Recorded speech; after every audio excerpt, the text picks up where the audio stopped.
88वे अखिल भारतीय मराठी साहित्य संमेलन पंजाबमधल्या घुमानला होणार आहे। मराठी साहित्य संमेलनाचं यजमानपद मिळाल्यानं घुमानवासी या संमेलनासाठी उत्सुक आहेत। मात्र महाराष्ट्र ते घुमान हा जवळपास 1500 ते 1600 किलोमीटरचा टप्पा पार करून साहित्य रसिक तिथे जाणार का याबाबतही संभ्रम आहे। पाहूयात यावरचाच एक रिपोर्ट। घुमान आहे पंजाबमधल्या गुरुदासपूर जिल्ह्यातलं अवघं 25,000 लोकवस्तीचं गाव।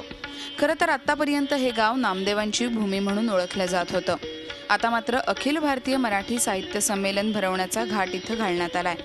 महाराष्ट्रापासून हजारो किलोमीटर दूर असणाऱ्या या लहानशा गावात सारस्वतांचा मेळा भरणार आहे। घुमानमधील नागरिक सध्या या सोहळ्याचं आयोजन करण्यास उत्सुक आहेत। मात्र इथे जाण्यासाठी साहित्यिक किंवा साहित्यप्रेमींना चांगलीच मजल दरमजल करावी लागेल। या संमेलनाला उपस्थित राहायचं म्हणजे साहित्यप्रेमींना थोडा नव्हे तर सुमारे 1728 किलोमीटरचा प्रवास करावा लागेल। घुमानला थेट जाण्यासाठी पुणे अथवा मुंबईवरून कोणतीही रेल्वे अथवा विमान सेवा नाही। त्यामुळे रेल्वेने गेल्यास आधी दिल्लीला जाऊन तिथून रेल्वेने अमृतसर असा प्रवास करावा लागेल।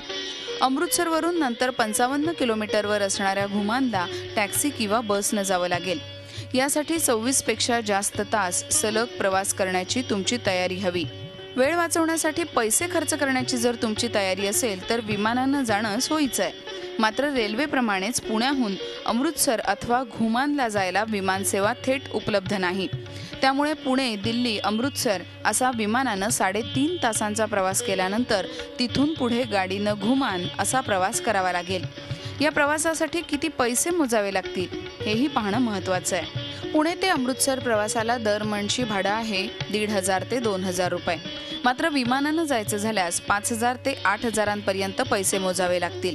मात्र ऐनवेळी बुकिंग केल्यास याच विमान प्रवासासाठी दुप्पट पैसे मोजावे लागतील।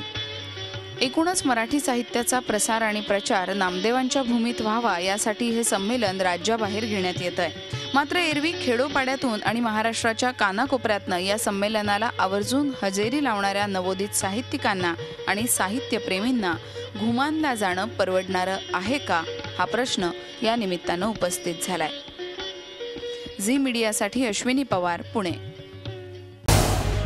झी 24 तास रहा एक पाऊल पुढे।